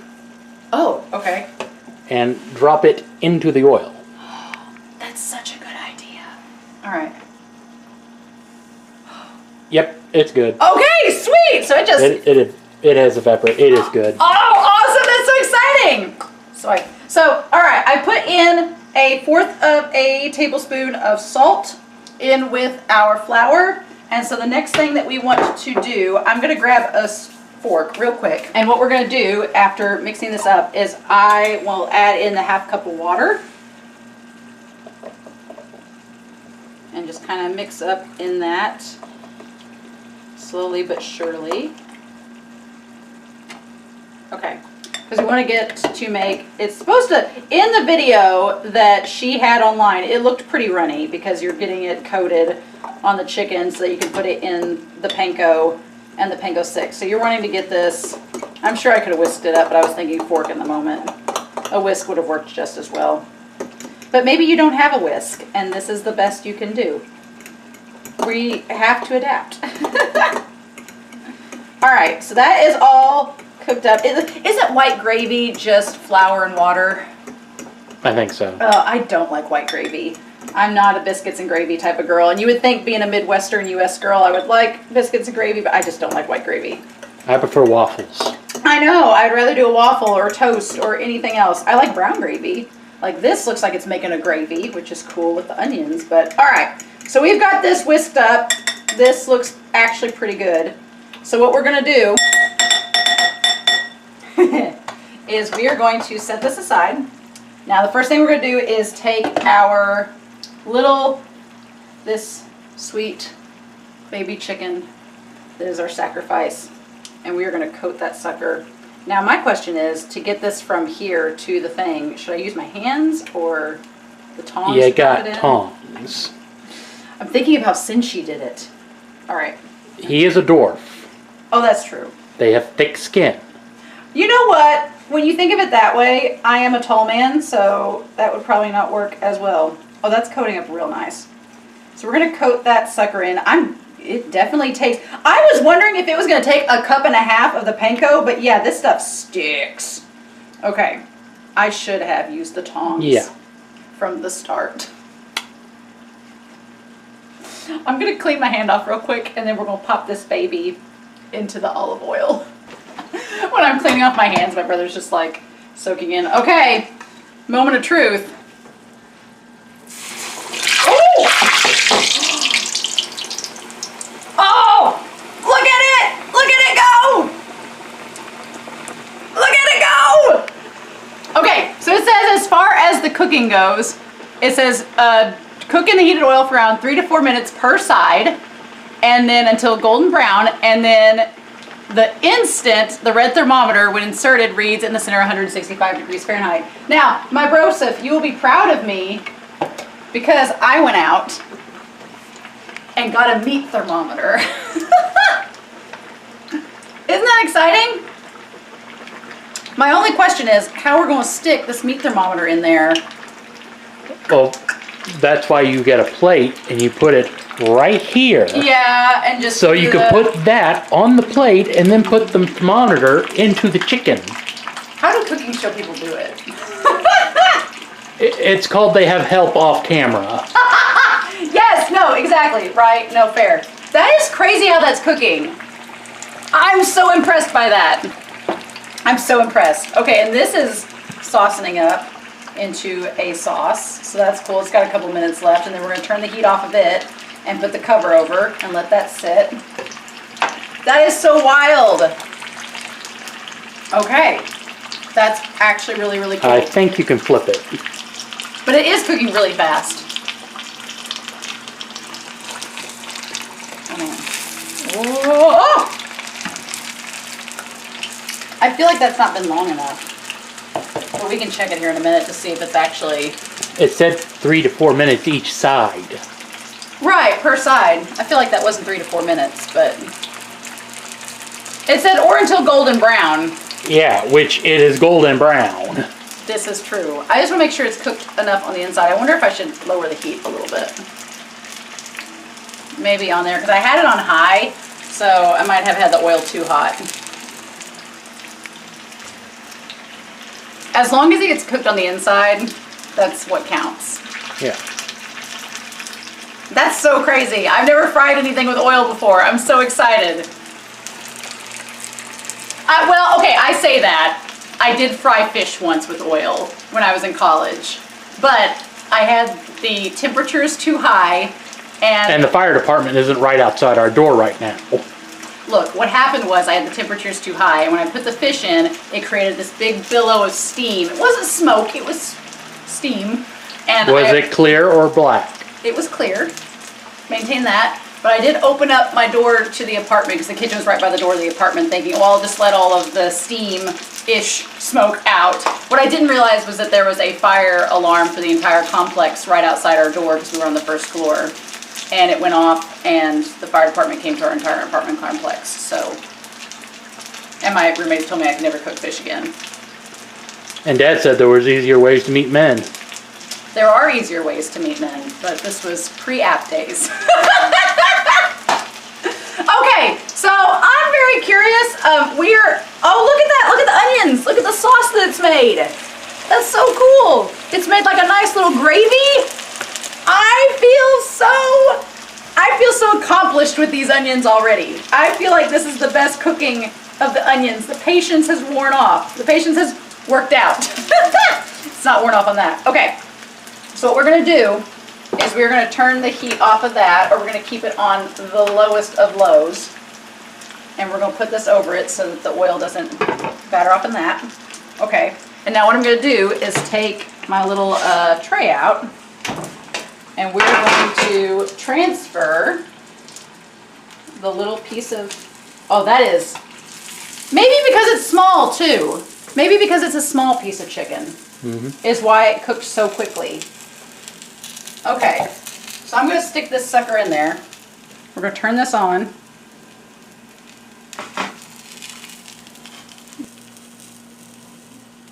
Ooh. There. Okay. Okay. Still climbing.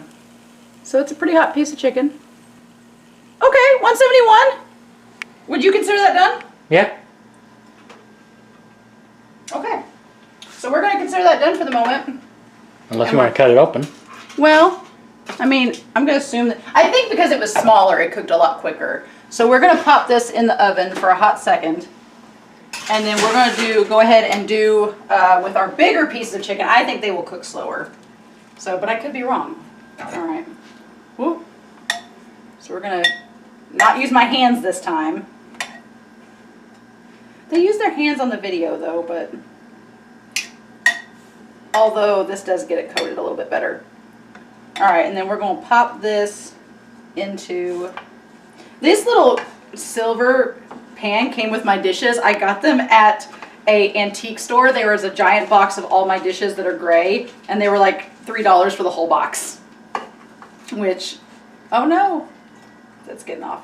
Okay, I may have to use my hands on that because...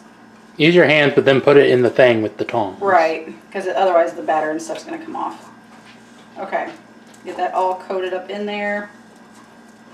All right. Yeah, that is. I'm going to also stick this in there and let it soak while I'm doing that. I want it to be good and coated. There's some of this in between. All right. All right, Panko. Oh, ho, ho, ho. It's like bubbly ASMR. Okay, I'm going to get some of the flakes of the flour out of there, so it's just panko for this last one. Although, let's do some Crispies.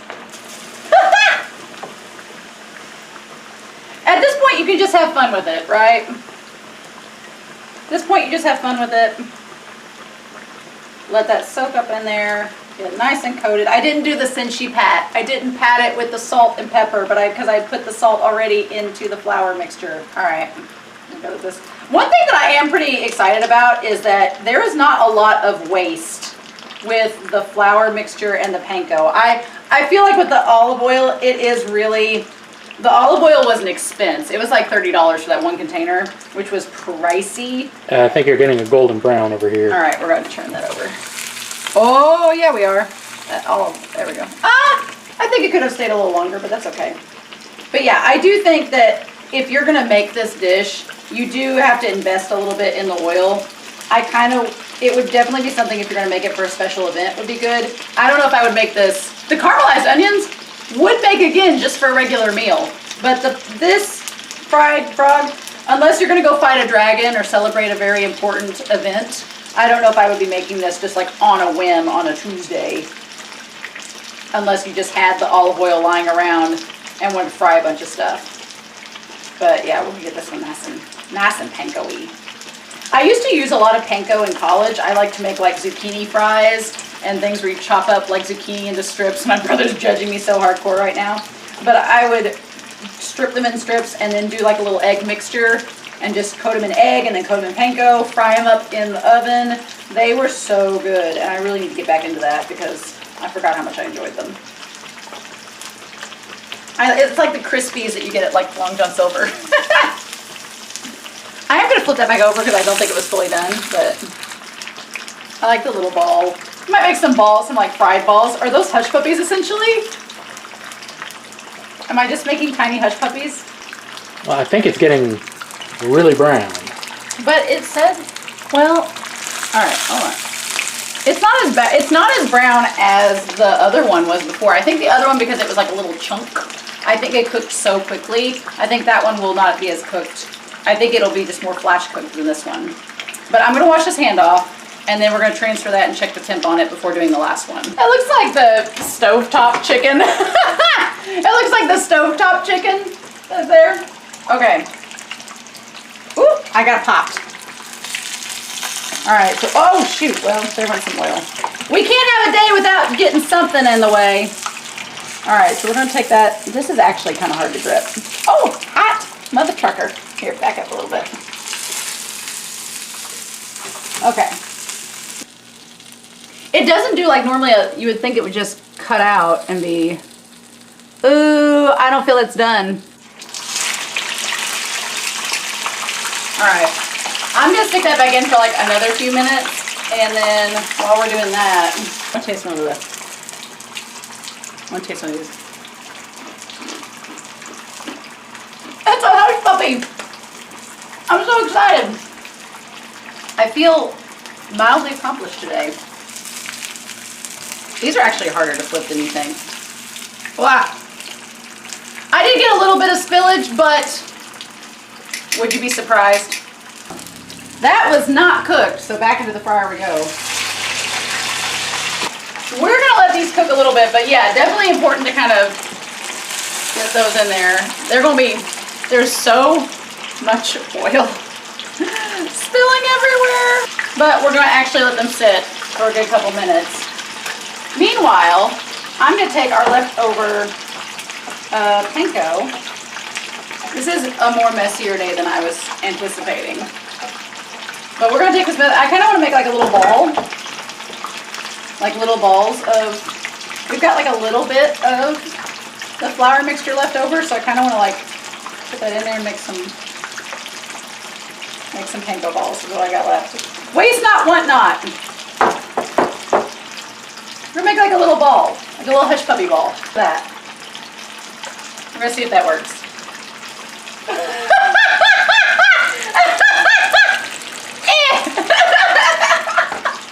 That way, it doesn't bloop in and get oil everywhere, right? Yeah, I'll make you one too, bro. I'm good. Well, you know what? I'll make an extra one because it may be so amazing that we just need the extra ball. We'll call them, I want to say frog balls. I think that's about enough use of our panko. We had just enough left to make these little extra hush puppies, which I think is fun. Man, we'll say this, the cleanup on this one, there's a lot less ingredients and a lot less parts and pieces, but the cleanup on that oil and of this mess here is going to be quite a bit, but that's okay. Squeeze that all together. We'll do our method of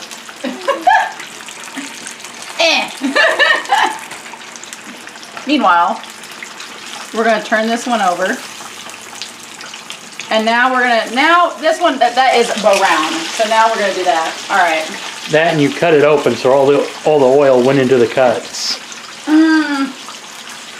Well, I'll take that one then. Oh yeah, it's already past the 160. Oh, well, hell, there we go. We just needed it to fry a little bit more. That's fine. I would say since it was cut open, that helped it to fry even faster, probably. All right, so now I'm going to turn over these little hush puppy balls. They're so fun. All these Crispies look like the bottom of a Long John Silver's box. Okay, so we're going to turn that over. It's still golden fried there. We're going to let it go for just a couple more minutes. It looks more, this one looks a lot better than the last one at least. It looks more done and more consistent. I am liking these little balls though, those are fun. You don't want a hush puppy? I'm good. I have leftover soup that I can have with it. No. Also, you've not seen Yuri on Ice, have you, Broseph? Nope. They make a pork cutlet in Yuri on Ice, and the pork cutlet looks just like the cutlet of the frog in Dungeon Meshi, and it's so good. It looks so good. I definitely, when I go to Japan, want to have the pork cutlet bowl. I need it in my life. I am glad that we ended up putting as much oil as we did in the pan because I was like, 2 inches worth of oil seems pretty excessive. But when you go to actually frying it, you need that much to coat everything and to cover it up and cook it. So I guess those recipes exist for a reason. Who knew?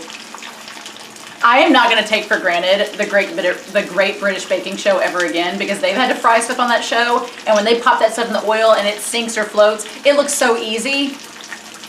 I feel for them. I feel for them now so much. Okay, while those balls are cooking, we're going to actually take this out. I'm going to have you back up just a hair, Broseph, so you don't get oil popped on you. And we're gonna test out and see if it's actually gonna work and see if our thermometer checks out. And it's good. Okay, do we think it's good? 165, that's what it said. Do we think it's good? Yeah. Okay. All right. Well, I'm gonna get some of the stuff ready and get it on a plate where it's edible, and then we're gonna sit down and see how our giant frog shaped up. So my brother cut open the chicken that we did last and it looked cooked. This is the one that I had hacked open to see if it was cooked and it was not, so I volunteered to take this one. We've got our little hush puppy that we made extra. We've got our caramelized onions. Those look amazing. I'm actually really excited about these onions.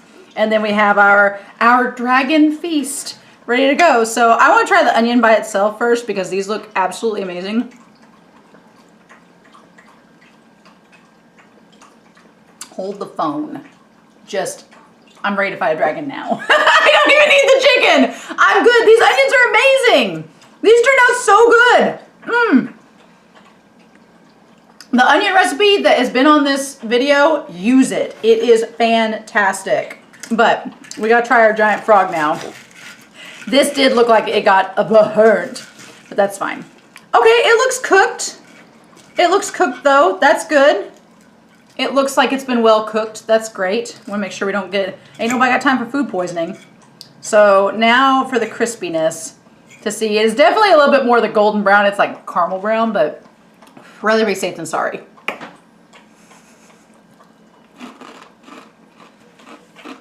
That's what you think it would be.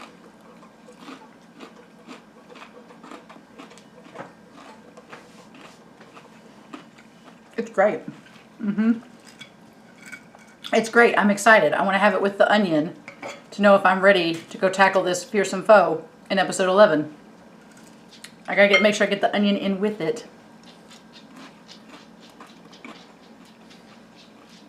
Oh. This was by far the most tedious thing we've made so far. The best thing we've made so far. Hands down. You just gotta fry it.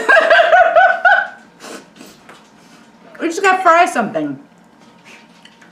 That is so good. That is gonna be filling. That is amazing. This could have been a little bit lighter, but Now, our hush puppy is essentially a small meteor. We're gonna cut that in. Let me even. You don't cut open hush puppies. Says you. Oh, I want to get the inside texture of it. I feel like I've created something, and that's so good today. Well, it's more like a panko flour bowl than a hush puppy, but I'll take it. I'll take it. I'll take it. Well, this is amazing. I'm not going to make my brother sit here and watch me eat this because it's so good. I want him to enjoy it as well. But I'm super excited for episode 11. We're going to get filled up with some good food. We're going to handle this dragon, see what happens to Falin. It's going to be great. I'm terrified, but also really good. So anyway, I hope you all have a wonderful week. Please stay safe, take care, and yeah, I'll be back very soon with more delicious in dungeon. Bye!